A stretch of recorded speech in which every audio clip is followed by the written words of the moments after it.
ನಮಸ್ಕಾರ ವಿದ್ಯಾರ್ಥಿಗಳೇ, ನಾವು ಹಿಂದಿನ ತರಗತಿಯಲ್ಲಿ ರೇಖೆಗಳು ಮತ್ತು ಕೋನಗಳ ಬಗ್ಗೆ ತಿಳ್ಕೊಂಡಿದ್ವಿ. ಇವತ್ತು ಮುಂದುವರೆದ ಭಾಗವನ್ನು ನೋಡೋಣ ಮಕ್ಕಳೇ.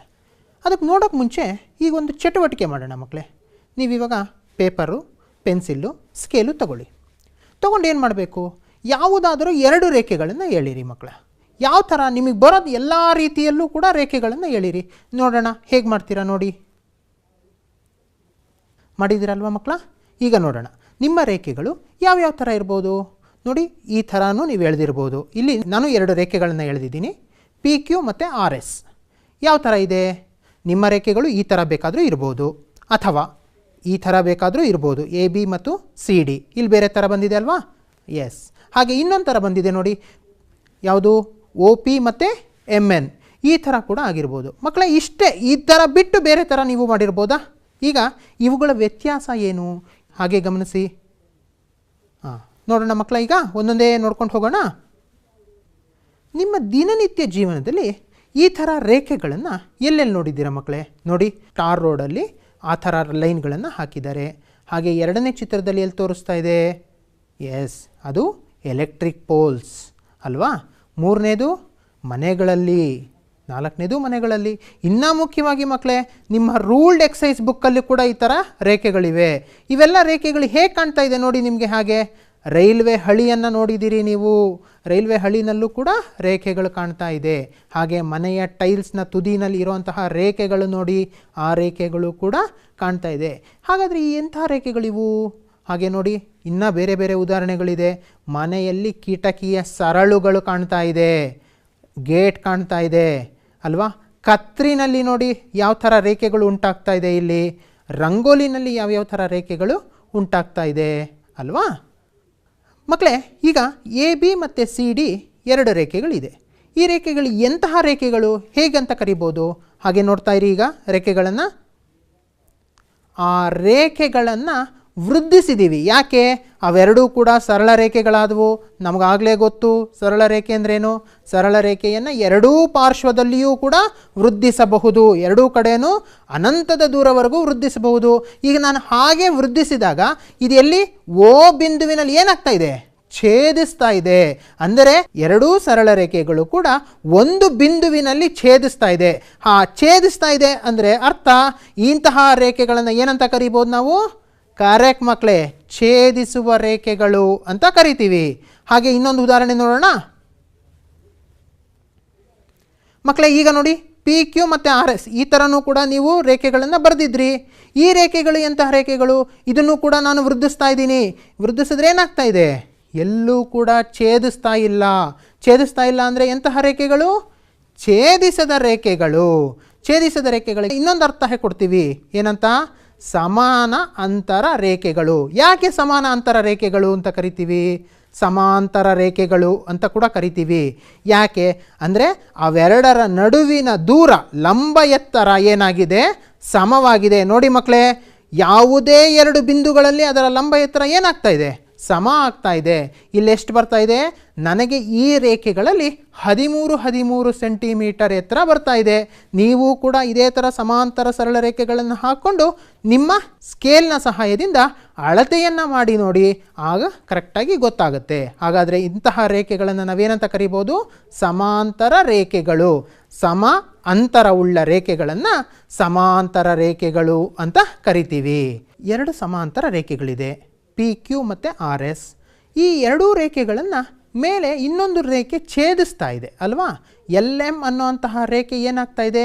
ಪಿ ಕ್ಯೂವನ್ನು ಓ ಬಿಂದುವಿನಲ್ಲಿ ಹಾಗೂ ಆರ್ ಎಸ್ ಅನ್ನು ಟಿ ಬಿಂದುವಿನಲ್ಲಿ ಛೇದಿಸ್ತಾ ಇದೆ. ಇಲ್ಲಿ ನೋಡಿ, ಪಿ ಕ್ಯೂ ಮತ್ತು ಆರ್ ಎಸ್ ಇದು ಸಮಾಂತರ ರೇಖೆಗಳಲ್ಲ, ಆದರೂ ಕೂಡ ಎಲ್ ಎಮ್ ಇಲ್ಲೂ ಕೂಡ ಛೇದಿಸ್ತಾ ಇದೆ. ಎಲ್ಲಿ? ಓ ಮತ್ತು ಟಿನಲ್ಲಿ ಛೇದಿಸ್ತಾ ಇದೆ. ಅಂದರೆ ಇದನ್ನು ನಾವು ಎಂತಹ ರೇಖೆ ಅಂತ ಕರಿಬೋದು? ಎರಡು ರೇಖೆಗಳನ್ನು ಛೇದಿಸ್ತಾ ಇರೋದ್ರಿಂದ ಇದನ್ನು ನಾವು ಛೇದಕ ರೇಖೆ ಅಂತ ಕರಿಬೋದು. ಇಲ್ಲಿ ಛೇದಕ ರೇಖೆ ಯಾವುದಾಗಿದೆ? ಎಲ್ ಎಮ್ ಛೇದಕ ರೇಖೆ ಆಗಿದೆ. ಇಲ್ಲಿ ಎಷ್ಟು ಕೋನಗಳಾಗ್ತಾ ಇದೆ? ಪಿ ಕ್ಯೂ ಸರಳ ರೇಖೆಯ ಮೇಲೆ ಎಲ್ ಎಮ್ ಛೇದಿಸ್ತಾ ಇರೋದ್ರಿಂದ ಓ ಬಿಂದುವಿನಲ್ಲಿ ಛೇದಿಸ್ತಾ ಇದೆ. ಓ ಬಿಂದುವಿನಲ್ಲಿ ಒಟ್ಟು 4 ಕೋನಗಳು ಉಂಟಾಗ್ತಾ ಇದೆ. ಹಾಗೆ ಟಿ ಬಿಂದುವಿನಲ್ಲೂ ಕೂಡ 4 ಕೋನಗಳು ಉಂಟಾಗ್ತಾ ಇದೆ. ಇಲ್ಲಿ ನೋಡಿ, ಸಮಾಂತರವಲ್ಲದ ರೇಖೆಗಳು, ಛೇದಿಸುವ ರೇಖೆಗಳಲ್ಲೂ ಕೂಡ ಏನಾಗ್ತಾ ಇದೆ? ಓ ಮತ್ತು ಟಿನಲ್ಲಿ 4 ಕೋನಗಳು ಏರ್ಪಡ್ತಾ ಇದೆ. ಒಟ್ಟು ಎಷ್ಟು ಕೋನಗಳು ಏರ್ಪಟ್ಟಿದೆ? ಮೊದಲನೇ ಪಿ ಕ್ಯೂ ಮತ್ತು ಆರ್ ಎಸ್ ಸರಳ ರೇಖೆಗಳನ್ನು ಛೇದಿಸಿರೋದ್ರಲ್ಲಿ 8 ಕೋನಗಳು, ಹಾಗೂ ಪಿ ಕ್ಯೂ ಆರ್ ಎಸ್ ಎರಡನೇ ಭಾಗದಲ್ಲಿ ಛೇದಿಸಿರುವಂತಹ ರೇಖೆಯಲ್ಲೂ ಕೂಡ 8 ಕೋನಗಳು ಉಂಟಾಗ್ತಾ ಇದೆ. ನಾವೀಗೊಂದು ಚಟುವಟಿಕೆ ಮಾಡ್ಕೊಂಬರೋಣ ಮಕ್ಕಳೇ. ಆ ಚಟುವಟಿಕೆಯ ಮುಖಾಂತರ ಈ ಕೋನಗಳು, ನಾನು ಹೇಳಿದ್ನಲ್ಲ 8 ಕೋನಗಳು ಏರ್ಪಡ್ತವೆ, ಆ 8 ಕೋನಗಳ ಗುಣಲಕ್ಷಣಗಳು ಏನೇನಾಗಿರ್ಬೋದು ಅಂತ ನೋಡ್ಕೊಂಬರೋಣ. ಹಾಗೆ ವಿದ್ಯಾರ್ಥಿಗಳೇ, ನಾವಿಲ್ಲಿ ಒಂದು ಚಟುವಟಿಕೆಯನ್ನು ಮಾಡೋಣ. ಈ ಚಟುವಟಿಕೆಯಲ್ಲಿ ನಾವೇನು ಮಾಡ್ತಾಯಿದ್ದೀವಿ ಅಂತ ಹೇಳಿದ್ರೆ, ಯಾವುದೇ 2 ಸರಳ ರೇಖೆಯನ್ನು ಒಂದು ರೇಖೆಯು ಬೇರೆ ಬೇರೆ ಬಿಂದುಗಳಲ್ಲಿ ಛೇದಿಸಿದಾಗ ಅದನ್ನು ಛೇದಕ ರೇಖೆ ಅಂತ ಕರಿತೇವೆ ಅಂತ ನಮಗೆ ಗೊತ್ತಿದೆ. ಆ 2 ರೇಖೆಗಳು ಸಮಾಂತರ ಸರಳ ರೇಖೆಗಳೇ ಆಗಬೇಕು ಅಂತೇನಿಲ್ಲ, ಛೇದಿಸುವ ರೇಖೆಗಳು ಸಹ ಆಗ್ಬೋದು. ಆಗ 2 ಬಿಂದುಗಳಲ್ಲಿ ಛೇದಕ ರೇಖೆ ಛೇದಿಸಿದಾಗ ಒಂದು ಛೇದಕ ಬಿಂದುವಿನಲ್ಲಿ 4 ಕೋನಗಳು, ಮತ್ತೊಂದು ಛೇದಕ ಬಿಂದುವಿನಲ್ಲಿ 4 ಕೋನಗಳು, ಒಟ್ಟು 8 ಕೋನಗಳು ಉಂಟಾಗ್ತವೆ. ನೀವಿಲ್ಲಿ ಗಮನಿಸ್ತಾ ಇರ್ಬೋದು, 1 2 3 4 5 6 7 8. ಈಗಾಗಲೇ ನಿಮಗೆ ಗೊತ್ತಿದೆ, ಈ 2 ಮತ್ತು 4 ಶೃಂಗಾಭಿಮುಖ ಕೋನಗಳು ಅಂತ ಕರಿತೇವೆ. ಹಾಗೆ 1 ಮತ್ತು 2 ಪಾರ್ಶ್ವ ಕೋನಗಳು ಸಹ ಆಗ್ತವೆ, ಹಾಗೆ ಸರಳ ಯುಗ್ಮಗಳು ಅಂತ ಕರಿತೇವೆ. ಯಾಕೆಂತ ಹೇಳಿದ್ರೆ ಈ 2 ಪಾರ್ಶ್ವ ಕೋನಗಳ ಮೊತ್ತ 180 ಡಿಗ್ರಿಗೆ ಸಮ ಇರುತ್ತೆ. ಈ 2 ಕೋನಗಳು ನಿಮಗಾಗಲೇ ತುಂಬ ಪರಿಚಿತವಾಗಿದೆ. ಹಾಗೆ 8ನೇ ತರಗತಿಯಲ್ಲಿ ನೀವು ಮತ್ತೊಂದೆರಡು ಜೋಡಿ ಕೋನಗಳನ್ನು ಕಲ್ತಿದ್ರಿ. ಅವುಗಳನ್ನು ಹೇಗೆ ಸುಲಭವಾಗಿ ಗುರುತಿಸೋದು ಅಂತ ನಿಮಗೆ ಹೇಳೋಕ್ಕೆ ಹೊರಟಿದ್ದೇನೆ.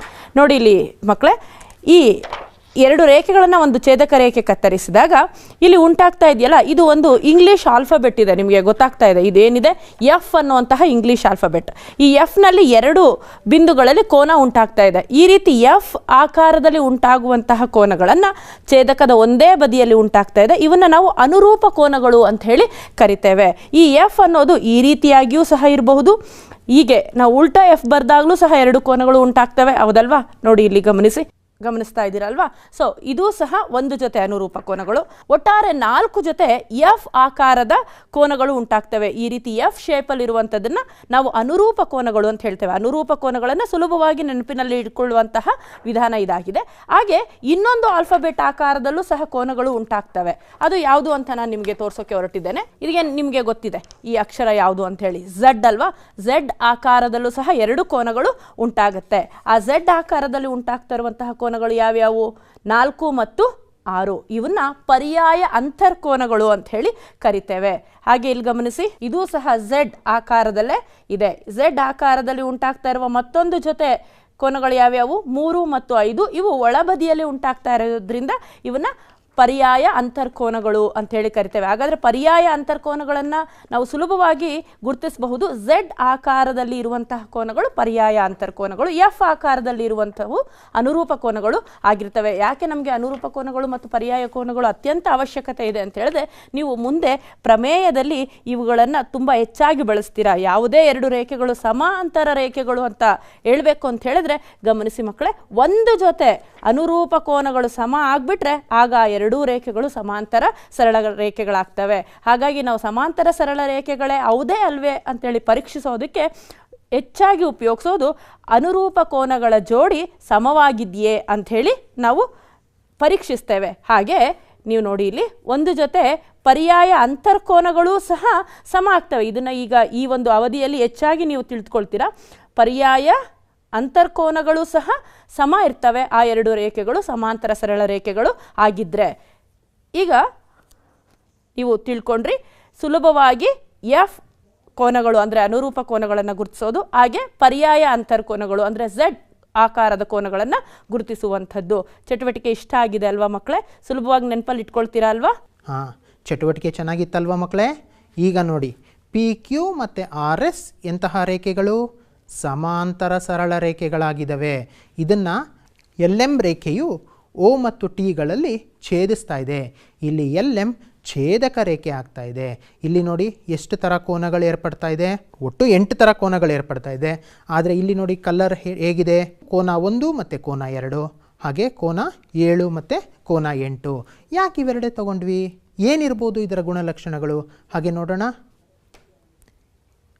ಇದು ಸಮಾಂತರ ಸರಳ ರೇಖೆಗಳ ಹೊರಗಡೆ ಈ ಕೋನಗಳು ಉಂಟಾಗಿರೋದ್ರಿಂದ ಇದನ್ನು ಬಾಹ್ಯ ಕೋನಗಳು ಅಂತ ಕರಿತೀವಿ. ಹಾಗಾದರೆ ನಿಮಗೆ ಗೊತ್ತಾಗ್ತಿದೆ ಒಳಗಾದರೆ ಎಂಥ ಕೋನಗಳು ಅಂತ ಕರಿತೀವಿ. ನೋಡಿ ಇಲ್ಲಿ ಸೇಮ್ ಅದೇ ಪಿ ಕ್ಯೂ ಮತ್ತು ಆರ್ ಎಸ್ ಸರಳ ರೇಖೆಗಳಿದೆ. ಇಲ್ಲಿ ಕೋನಗಳು ಯಾವ್ಯಾವು?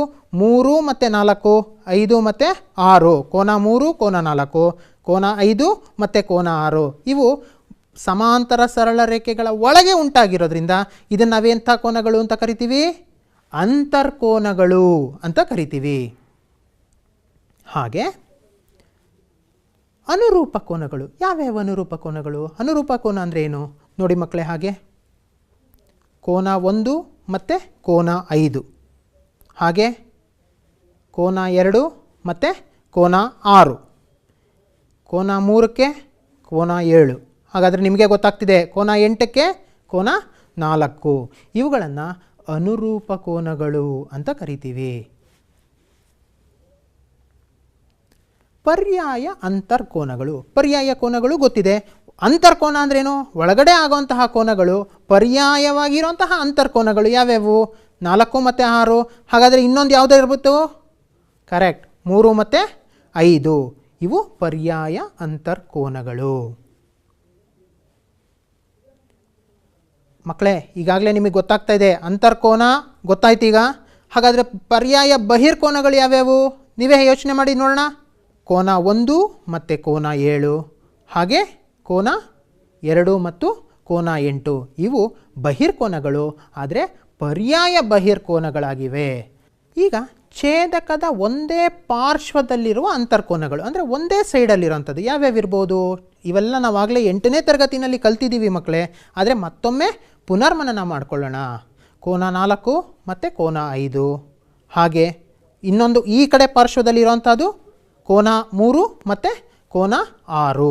ಇವೆರಡೂ ಕೂಡ ಒಂದೇ ಪಾರ್ಶ್ವದಲ್ಲಿ ಇದ್ದಾವೆ. ಇವನ್ನು ಇನ್ನೊಂದು ಹೆಸರಿನಿಂದ ಕೂಡ ಕರೀತಾರೆ. ಏನಂತ?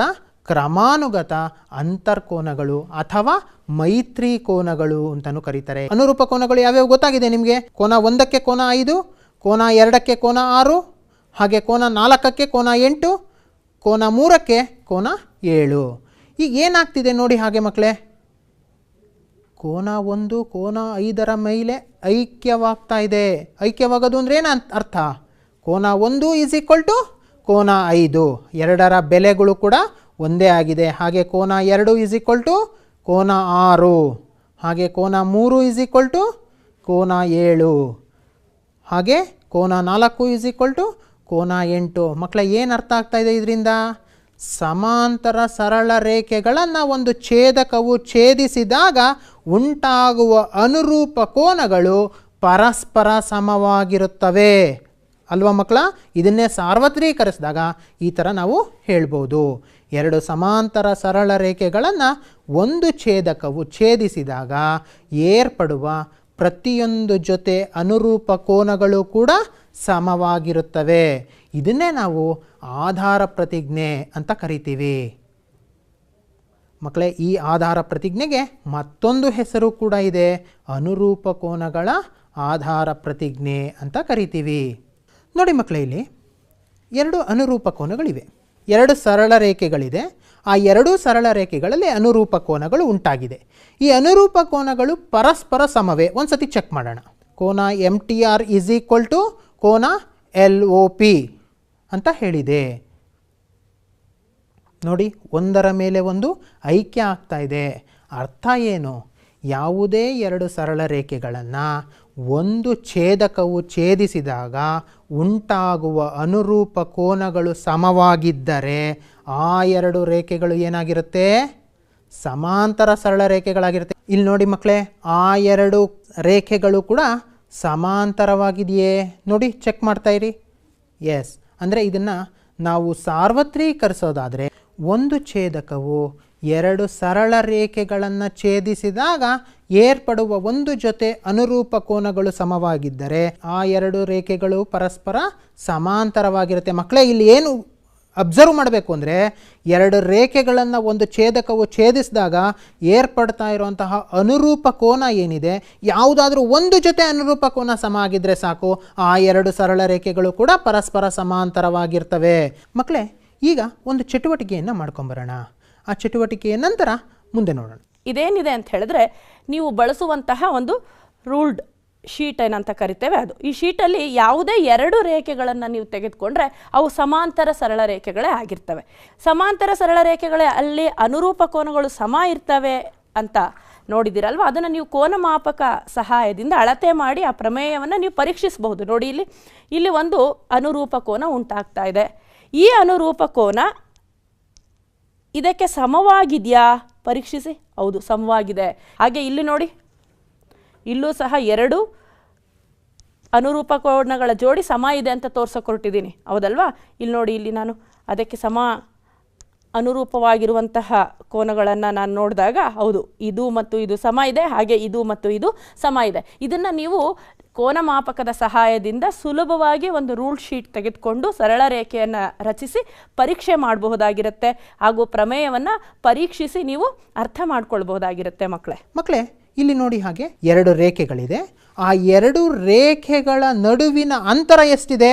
ಒಂದು ಕಡೆ ನೋಡಿದ್ರೆ 3.1, ಹಾಗೆ ಇನ್ನೊಂದು ಕಡೆ FB ಬಿಂದುಗಳ ದೂರ ಎಷ್ಟಿದೆ? 0.7 ಇದೆ. ಇಲ್ಲಿ ಅನುರೂಪ ಕೋನಗಳು ಎಷ್ಟಾಗಿದೆ ನೋಡಿ ಮಕ್ಕಳೇ. ಮಕ್ಕಳೇ, ಹಾಗೆ ಇದು ಬದಲಾವಣೆ ಆದಾಗೆ ನೋಡಿ, ಎರಡೂ ಬಿಂದುಗಳ ನಡುವಿನ ದೂರ 3 ಸೆಂಟಿಮೀಟರ್ ಆದಾಗ ಅಥವಾ 3 ಯೂನಿಟ್ಸ್ ಆದಾಗ ಕೋನಗಳು ಕೂಡ ಸಮ ಆಗ್ತಾ ಇದೆ. ಅಂದರೆ ಅರ್ಥ ಏನು? ಅದು ಎಂತಹ ರೇಖೆಗಳಾಗಿದೆ? ಸಮಾಂತರ ಸರಳ ರೇಖೆಗಳು. ನೋಡಿ, ಎಲ್ಲೂ ಕೂಡ ಒಂದಕ್ಕೆ ಒಂದು ಮೀಟ್ ಆಗ್ತಾ ಇಲ್ಲ, ಅಂದರೆ ಒಂದಕ್ಕೆ ಒಂದು ಛೇದಿಸ್ತಾ ಇಲ್ಲ.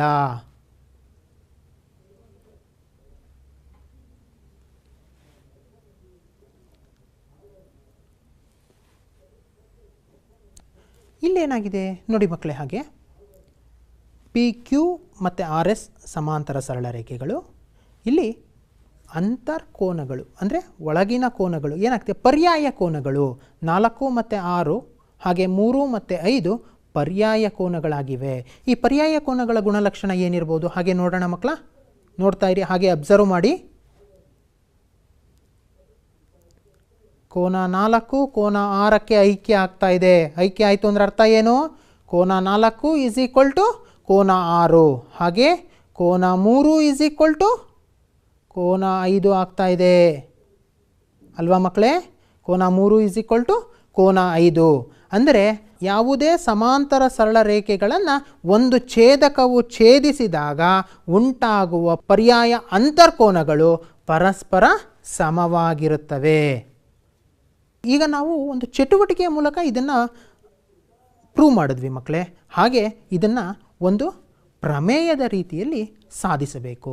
ಪ್ರಮೇಯದ ಹೇಳಿಕೆ ಏನಿದೆ ನೋಡೋಣ. ಎರಡು ಸಮಾಂತರ ಸರಳ ರೇಖೆಗಳನ್ನು ಒಂದು ಛೇದಕವು ಛೇದಿಸಿದಾಗ ಏರ್ಪಡುವ ಪ್ರತಿಯೊಂದು ಜೊತೆ ಪರ್ಯಾಯ ಅಂತರ್ಕೋನಗಳು ಸಮವಾಗಿರುತ್ತವೆ. ನೋಡೋಣ ಮಕ್ಕಳ, ಈಗ ನಾವು ಸಾಧಿಸಬೇಕಾಗಿರೋದೇನು?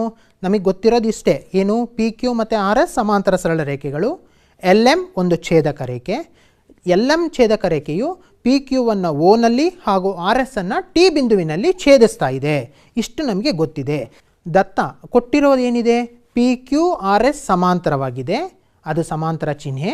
LM ಛೇದಕವು PQ ಮತ್ತು RS ಸರಳ ರೇಖೆಗಳನ್ನು ಕ್ರಮವಾಗಿ O ಮತ್ತು Tನಲ್ಲಿ ಛೇದಿಸ್ತಾ ಇದೆ. ಹಾಗೆ ಈಗ ಸಾಧನೆ ಮಾಡಬೇಕಾಗಿರೋದೇನು? ಕೋನ QOT. ಕೋನ QOT ಇಸ್ ಈಕ್ವಲ್ ಟು ಕೋನ OTR. ಹಾಗೆ ಕೋನ POT ಇಸ್ ಈಕ್ವಲ್ ಟು ಕೋನ OTS. ಇದನ್ನು ನಾವು ಸಾಧನೆ ಮಾಡಬೇಕು. ಸಾಧನೆ ಮಾಡೋದು ಹೇಗೆ ಮಕ್ಕಳೇ? ಈಗ ನೋಡೋಣ. ಹಾಗೆ ಕೋನ LOP ಇಸ್ ಈಕ್ವಲ್ ಟು ಕೋನ OTR. ಯಾಕೆ? ಅನುರೂಪ ಕೋನಗಳು ನಮಗೆ ಗೊತ್ತಿದೆ ಆಲ್ರೆಡಿ. ಸಮಾಂತರ ಸರಳ ರೇಖೆಗಳಲ್ಲಿ ಛೇದಕವು ಛೇದಿಸಿದಾಗ ಉಂಟಾಗುವ ಅನುರೂಪ ಕೋನಗಳು ಪರಸ್ಪರ ಸಮವಾಗಿರುತ್ತೆ. ಹೇಗೆ? ಆಧಾರ ಪ್ರತಿಜ್ಞೆಯ ಮೂಲಕ. ಹಾಗೆ ಕೋನ LOP ಇಸ್ ಈಕ್ವಲ್ ಟು ಕೋನ QOT. ಯಾಕೆ? ಶೃಂಗಾಭಿಮುಖ ಕೋನಗಳು. ನಮಗೆ ಆಲ್ರೆಡಿ ಗೊತ್ತಿದೆ, ಶೃಂಗಾಭಿಮುಖ ಕೋನಗಳು ಪರಸ್ಪರ ಸಮವಾಗಿರುತ್ತದೆ. ಈಕ್ವೇಷನ್ 1 ಮತ್ತು ಈಕ್ವೇಷನ್ 2ರಿಂದ ನಮಗೇನು ಗೊತ್ತಾಗ್ತಿದೆ? ಕೋನ OTR ಇಸ್ ಈಕ್ವಲ್ ಟು ಕೋನ QOT. ಎಷ್ಟು ಸುಲಭವಾಗಿ ನಾವು ಪ್ರೂವ್ ಮಾಡ್ತಿದ್ದೀವಿ ಅಲ್ವಾ ಮಕ್ಕಳ? ಹಾಗೆ ಅದೇ ರೀತಿ ಮಾಡಿದ್ರೆ ಕೋನ POT ಇಸ್ ಈಕ್ವಲ್ ಟು ಕೋನ OTS ಆಗಿರುತ್ತದೆ. ಮಕ್ಕಳೇ ಇದನ್ನು ನೀವೇ ಪ್ರೂವ್ ಮಾಡಬೇಕು. ಕೋನ POT ಇಸ್ ಈಕ್ವಲ್ ಟು ಕೋನ OTS ಹೇಗಾಗುತ್ತೆ ಅಂತ ಹೇಳಿಬಿಟ್ಟು ನೀವು ಹಾಗೆ ಪ್ರೂವ್ ಮಾಡಿ ಮಕ್ಕಳೇ. ಈಗ ಹಾಗೆ ಇನ್ನೊಂದು ಪ್ರಮೇಯ ಇದೆ. ಪ್ರಮೇಯದ ಹೇಳಿಕೆ ಏನು ಹೇಳುತ್ತೆ? ಒಂದು ಛೇದಕವು ಎರಡು ಸರಳ ರೇಖೆಗಳನ್ನು ಛೇದಿಸಿದಾಗ ಏರ್ಪಡುವ ಒಂದು ಜೊತೆ ಪರ್ಯಾಯ ಅಂತರ್ಕೋನಗಳು ಸಮವಾಗಿದ್ದರೆ ಆ ಎರಡು ರೇಖೆಗಳು ಕೂಡ ಪರಸ್ಪರ ಸಮಾಂತರವಾಗಿರುತ್ತೆ. ಅಂದರೆ ಇದು ಹಿಂದಿನ ಪ್ರಮೇಯಕ್ಕೆ ವಿಲೋಮವಾಗಿದೆ ಅಲ್ವಾ ಮಕ್ಕಳೇ? ಹೇಳಿರುವ ಹೇಳಿಕೆಯ ಪ್ರಕಾರ PQ ಮತ್ತು RS ರೇಖೆಗಳನ್ನು LM ಛೇದಕವು ಛೇದಿಸಿದೆ. ಎಲ್ಲಿ ಛೇದಿಸಿದೆ? PQವನ್ನು Oನಲ್ಲಿ ಹಾಗೂ RSನ್ನು Tನಲ್ಲಿ ಛೇದಿಸಿದೆ. ನಮಗೆ ಗೊತ್ತಿರೋದೇನು? ಎರಡು ಪರ್ಯಾಯ ಕೋನಗಳು ಸಮವಾಗಿದೆ. ಅಂದರೆ ಕೋನ QOT ಇಸ್ ಈಕ್ವಲ್ ಟು ಕೋನ OTR. ಈಗ ನಾವು ಸಾಧಿಸಬೇಕಾಗಿರೋದು ಏನು ಮಕ್ಕಳೇ? ಇಲ್ಲಿ PQ ಮತ್ತು RS ಸಮಾಂತರವಾಗಿದೆ. ಅಂದರೆ ಅವು ಸಮಾಂತರ ಸರಳ ರೇಖೆಗಳು ಅಂತ ನಾವು ಸಾಧಿಸಬೇಕು. ಕೋನ QOT ಇಸ್ ಈಕ್ವಲ್ ಟು ಕೋನ OTR ಅದು ಏನಾಗಿದೆ? ದತ್ತ, ನಮಗೆ ಗೊತ್ತಿದೆ. ಹಾಗೆ ಕೋನ LOP ಇಸ್ ಈಕ್ವಲ್ ಟು ಕೋನ QOT. ಯಾಕೆ? ಎರಡು ಎಂತಹ ಕೋನಗಳು? ಶೃಂಗಾಭಿಮುಖ ಕೋನಗಳು ಆಗಿದ್ದಾವೆ. ಈಗ ಈಕ್ವೇಷನ್ 1 ಮತ್ತು ಈಕ್ವೇಷನ್ 2ರಿಂದ ಏನು ಗೊತ್ತಾಗ್ತಿದೆ? ಕೋನ OTR ಇಸ್ ಈಕ್ವಲ್ ಟು ಕೋನ LOP. ಯಾಕೆ? ಕೋನ QOT ಎರಡೂ ಕಡೆ ಕ್ಯಾನ್ಸಲ್ ಆಗ್ತಾ ಇದೆ. ಆದ್ದರಿಂದ ಕೋನ LOP ಇಸ್ ಈಕ್ವಲ್ ಟು ಕೋನ OTR. ಪ್ರಮೇಯದ ಪ್ರಕಾರ ಈಗ PQ ಮತ್ತು RS ಎಂತಹ ರೇಖೆಗಳಾಗ್ತವೆ? ಸಮಾಂತರ ಸರಳ ರೇಖೆಗಳು ಆಗುತ್ತವೆ. ಕೋನ LOP ಮತ್ತು ಕೋನ OTR ಅನುರೂಪ ಆಗಿರೋದ್ರಿಂದ ಆ ಎರಡೂ ರೇಖೆಗಳು ಕೂಡ ಸಮಾಂತರವಾಯಿತು. ಈಗ ಇನ್ನೊಂದು ಪ್ರಮೇಯ ನೋಡೋಣ. ಒಂದು ಛೇದಕವು ಎರಡು ಸಮಾಂತರ ಸರಳ ರೇಖೆಗಳನ್ನು ಛೇದಿಸಿದಾಗ ಛೇದಕದ ಒಂದೇ ಪಾರ್ಶ್ವದಲ್ಲಿರುವ ಪ್ರತಿಯೊಂದು ಜೊತೆ ಅಂತರ್ಕೋನಗಳು ಸರಳ ಕೋನ ಪೂರಕಗಳಾಗಿರುತ್ತವೆ. ಅಂದರೆ ಸರಳ ಕೋನ ಪೂರಕ ಅಂದ್ರೇನು?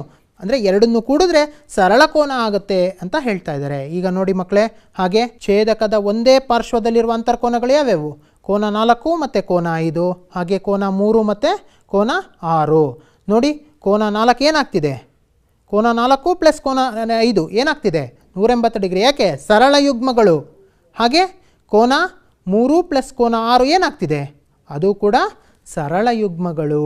ಮತ್ತೊಂದು ಪ್ರಮೇಯ, ಒಂದು ಛೇದಕವು ಎರಡು ರೇಖೆಗಳನ್ನು ಛೇದಿಸಿದಾಗ ಛೇದಕದ ಒಂದೇ ಪಾರ್ಶ್ವದಲ್ಲಿರುವ ಪ್ರತಿಯೊಂದು ಜೊತೆ ಅಂತರ್ಕೋನಗಳು ಸರಳ ಕೋನ ಪೂರಕಗಳಾಗಿದ್ದರೆ ಆ ಎರಡು ರೇಖೆಗಳು ಸಮಾಂತರವಾಗಿರುತ್ತೆ. ಮಕ್ಕಳೇ, ಹಿಂದಿನ ಪ್ರಮೇಯಕ್ಕೆ ಇದು ವಿಲೋಮವಾಗಿದೆ.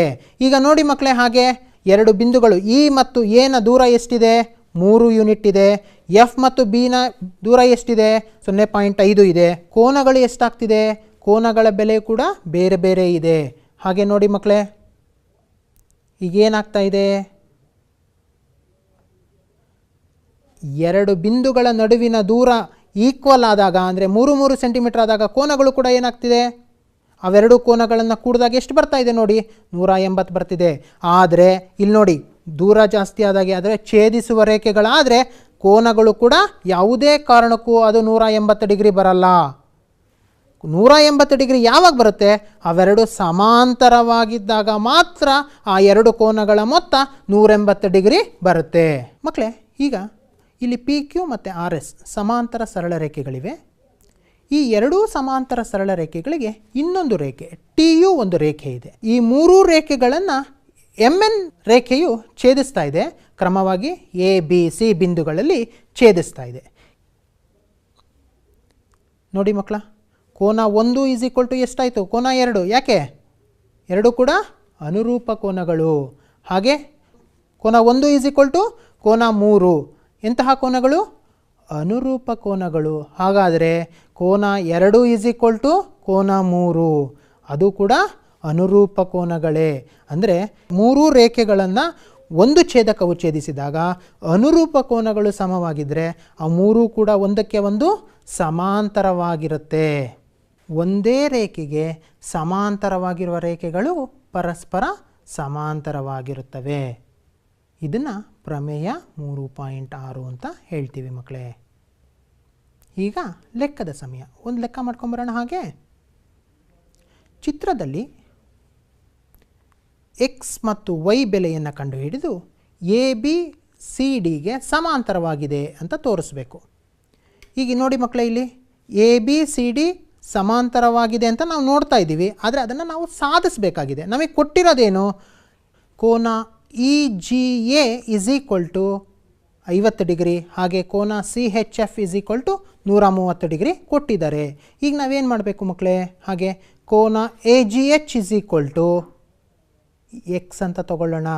ಹಾಗೆ ಕೋನ ಇ ಜಿ ಬಿ ಅದು ಕೂಡ ಎಕ್ಸ್ಗೆ ಸಮ ಆಗಿದೆ. ಯಾಕೆ? ಅದು ಶೃಂಗಾಭಿಮುಖ ಕೋನಗಳು. ಹಾಗೆ ನೋಡೋಣ ಮಕ್ಕಳೇ, ಕೋನ ಇ ಜಿ ಎ ಪ್ಲಸ್ ಕೋನ ಇ ಜಿ ಬಿ, ಕೋನ ಇ ಜಿ ಎ ಪ್ಲಸ್ ಕೋನ E G B is equal to 180 degree. ಯಾಕೆ? ಸರಳ ಯುಗ್ಮಗಳು. ಹಾಗಾದರೆ ಕೋನ E G B is equal to 180 degree minus ಕೋನ ಇ ಜಿ ಎ ಅಂದರೆ 130 ಡಿಗ್ರಿ ಬರುತ್ತೆ. ಹಾಗಾದರೆ ಎಕ್ಸ್ನ ಬೆಲೆ ಎಷ್ಟಾಗುತ್ತೆ ಮಕ್ಕಳೇ? ಎಕ್ಸ್ನ ಬೆಲೆ 130 ಡಿಗ್ರಿ ಆಯಿತು. ಹಾಗೆ ಈಗ ವೈನ ಬೆಲೆಯನ್ನು ನೋಡೋಣ. ವೈ ಬೆಲೆನೂ ಕೂಡ 130 ಡಿಗ್ರಿ ಆಗ್ತಾ ಇದೆ. ಯಾಕೆ? ಹಿಂದಿನ ಪ್ರಮೇಯದಲ್ಲಿ ನಾವು ಸಾಧನೆ ಮಾಡಿದ್ದೀವಿ. ಏನಂತ? ಕೋನ ಸಿ ಹೆಚ್ ಎಫ್ ಮತ್ತು ಕೋನ G H D is equal to Y is equal to 130 degree. ಅದು ಕೋನ ಸಿ ಹೆಚ್ ಎಫ್ ಮತ್ತು ಕೋನ ಜಿ ಹೆಚ್ ಡಿ ಶೃಂಗಾಭಿಮುಖ ಕೋನಗಳಾಗಿವೆ. ಆದರೆ ಅವೆರಡು ಕೂಡ ಕೋನ A G H is equal to X, ಕೋನ G H D is equal to Y, that is equal to 130 degree. ಯಾಕೆ? ಪ್ರಮೇಯ 3.3ರ ಪ್ರಕಾರ ಅಲ್ಲಿ ನಾವು ಸಾಧನೆ ಮಾಡಿದ್ದೀವಿ ಅಲ್ವಾ ಮಕ್ಕಳೇ? ಹಾಗಾಗಿ ಎ ಬಿ ಸಮಾಂತರವಾಗಿದೆ ಸಿ ಡಿಗೆ. ಇಲ್ಲೇನಾಗ್ತಿದೆ ಮಕ್ಕಳೇ? ಕೋನ ಎ ಜಿ ಹೆಚ್ ಮತ್ತು ಕೋನ ಸಿ ಹೆಚ್ ಎಫ್ಗಳು ಅನುರೂಪ ಕೋನಗಳಾಗಿವೆ ಅಲ್ವಾ ಮಕ್ಕಳೇ? ಹಾಗಾಗಿ A B parallel to C D ಆಗಿದೆ. ಇನ್ನೊಂದು ಲೆಕ್ಕ ಇದೆ ಮಕ್ಕಳೇ. ಚಿತ್ರದಲ್ಲಿ ಎ ಬಿ ಸಿ ಡಿಗೆ ಸಮಾಂತರವಾಗಿದೆ, ಹಾಗೆ ಸಿ ಡಿ ಇ ಎಫ್ಗೆ ಸಮಾಂತರವಾಗಿದೆ. ಆದರೆ ಇಲ್ಲಿ ಇನ್ನೊಂದು ಕಂಡೀಷನ್ ಕೊಟ್ಟಿದ್ದಾರೆ ಮಕ್ಕಳೇ. ಏನು? E A perpendicular to A B ಆಗಿದೆ. ಹಾಗಾದರೆ ಕೋನ ಬಿ ಇ ಎಫ್ ಎಷ್ಟು ಕೊಟ್ಟಿದ್ದಾರೆ? 55 ಡಿಗ್ರಿ ಇದೆ. ನಾವು ಕಂಡುಹಿಡಿಯಬೇಕಾಗಿರುವ ಕೋನ ಎಕ್ಸ್ ವೈ ಝೆಡ್ಗಳ ಬೆಲೆಯನ್ನು ಕಂಡುಹಿಡಿಯಬೇಕು. ನೋಡೋಣ ಮಕ್ಕಳೇ. ಹಾಗೆ ಈಗ Y plus 55 degree, Y plus 55 degree is equal to 180. ಯಾಕೆ? ನಾವು ಪ್ರಮೇಯದಲ್ಲಿ ಪ್ರೂವ್ ಮಾಡಿದ್ದೀವಿ ಇಡೀ ಛೇದಕದ ಒಂದೇ ಬದಿಯಲ್ಲಿರುವ ಪಾರ್ಶ್ವ ಕೋನಗಳ ಮೊತ್ತ 180 ಡಿಗ್ರಿ ಆಗಿರುತ್ತೆ. ಹಾಗೆ Y is equal to 180 minus 55 ಅಂದರೆ 125 ಆಗಿದೆ.